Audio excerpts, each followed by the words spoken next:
Le roi des dieux, chapitre 7, le maître de l'Olympe. Le silence règne à présent sur la terre, un silence profond, comme si tous les êtres vivants avaient disparu. Mais il n'en est rien. Le chant d'un oiseau éclate joyeusement. Zeus lève la tête vers le ciel, les nuages ont fui et il est d'un bleu transparent. Puis il observe le sol. Il ne reste aucune trace de la faille qui a englouti Typhon. L'herbe a recouvert le lieu du combat, et des fleurs de toutes les couleurs jaillissent, embaumant l'air de 1000 parfums différents. Le vent chantonne dans la forêt proche, et depuis l'horizon, le murmure de la mer lui répond. Zeus pivote lentement vers ses frères et sœurs, et les autres dieux et déesses. Tous le dévisagent, frappés de stupeur. Les cheveux, la barbe et même les sourcils de Zeus sont devenus d'un blanc neigeux. Il a également grandi et son regard est empreint de gravité. Zeus considère ses alliés un long moment. Puis il s'avance vers eux. Les dieux et les déesses s'écartent respectueusement pour le laisser passer.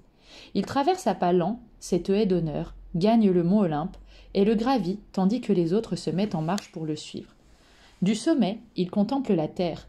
Elle est calme et paisible à présent, comme si Typhon avait emporté avec lui la violence et la fureur. Il avise un rocher creusé en forme de siège et s'y assoit majestueusement. Voilà qui fera un trône parfait, juste à sa taille. Car il sait qui il est à présent. Zeus, fils du titan Cronos et de la titanide Rhea, maître de l'Olympe et des Olympiens. Il est celui qui va bâtir un ordre nouveau, où chaque dieu et chaque déesse aura sa place. Et autant commencer tout de suite. Assis sur son trône, il s'adresse à ceux qui se sont massés devant lui. Dieux et déesses, écoutez-moi. Vous avez rejoint l'Olympe en toute liberté, et vous avez été des alliés fidèles et efficaces dans notre lutte contre les titans, puis contre Typhon. À votre arrivée, je vous ai promis que vous retrouveriez les privilèges et les honneurs dont les titans vous ont privés. Le jour est venu de tenir cette promesse. Il marque une pause et se tourne vers ses frères. Poséidon, je commencerai par toi. Je te donne le royaume des mers. Ton palais se trouvera sous les eaux. Tu régneras sur le monde marin et ses habitants. Toi, Hadès, tu seras le maître des enfers. Tu accueilleras les ombres des morts et tu en prendras soin. Puis il s'adresse à ses sœurs.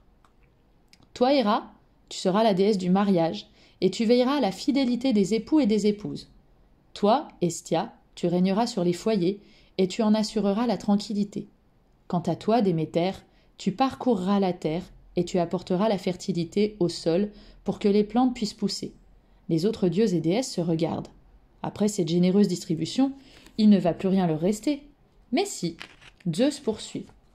Toi, Styx, tu as été la première à nous rejoindre. Tu seras celle qui unit l'océan aux enfers. Tu seras aussi la garante des serments que les dieux feront. Tes enfants resteront à mes côtés et vivront ici sur l'Olympe. Toi, Hécate, tu connais aussi bien la terre que la mer et le ciel. Tu sais aussi les secrets de la magie. Tu seras celle qui conseille les dieux. Toi, Aphrodite, tu apporteras l'amour dans les cœurs. Zeus continue ainsi, et chaque dieu, chaque déesse reçoit la part de pouvoir qui lui convient. À la fin, les dieux et les déesses s'éparpillent, et Zeus pousse un long soupir. Tant de choses se sont produites depuis qu'il a quitté la Crète. Il ferme les yeux et aussitôt des images surgissent. Le regard moqueur de la chèvre amaltée, les voix rieuses des nymphes, la douceur de la lumière dans la clairière quand le soleil descend, le goût du nectar qui coule des cornes d'amaltée. Tout cela est si loin, et si proche. À présent, il est le maître de l'Olympe. Il a réparti les pouvoirs et les honneurs entre ses frères et ses sœurs et ses alliés. Pourtant, il sait que tout ne fait que commencer.